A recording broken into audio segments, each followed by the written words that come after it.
الله الرحمن الرحيم. يا أختي، هل توافقين على الزواج من هذا الفتى؟ ما بعرف، احتمال. شلون احتمال؟ يا موافقة يا مانك موافقة. بس يا شيخ هو احيانا بيعصب علي. ها لك يا بنتي أنا ماني مصلح اجتماعي. يا موافقة يا مانك موافقة. هلا شوف، من ناحية انه انا بحبه تمام. بس بتعرف شو؟ ما بحسه خرج مسؤولية لعنه شوي. خلص إذا يا ابنتي أنت مترددة، دعي هذا التردد قليلا وفكري قليلا ثم يعني خذي قرارك. بلا مشان تجي وحدة ثانية وتاخده مني، وحد الله شيخنا. لا إله إلا الله. خلاص إذا أنت موافقة. ما هذا ما هذه اللغة؟ خلصينا لك يا بنتي، ورانا كتبك تعبين. لا إله إلا الله. حتى أنت عم تعصب علي يا شيخي، داخلك بسرعة مني. لا أقصد يا ابنتي، لا أقصد، لا أقصد.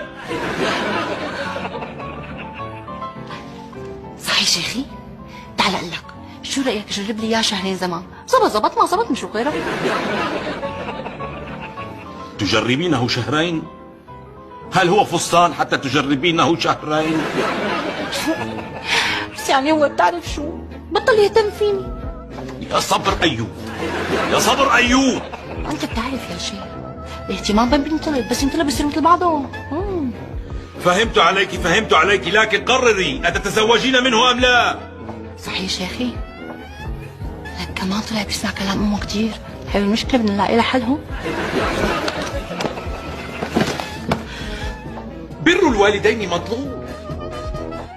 امبارح بالليل دقيت له، طلع خطه مشغول. انا قلبي حاسسني انه عم بيخوني من هلا. دعينا نمحي الماضي ونفتح صفحة جديدة. أنا شو عامل لربي اليوم ماني عرفان. بس أنا بحبه. شو رأيك شيخنا؟ قل لي أنت أماني، وافق ولا لا؟ وافق ولا لا؟ شو؟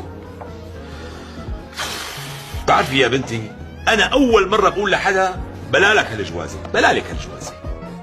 بلاها؟ يعني أنت حسيت فيني؟ شفت شلون أنت حسيت فيني؟ لا والله حسيت فيه له. ايوه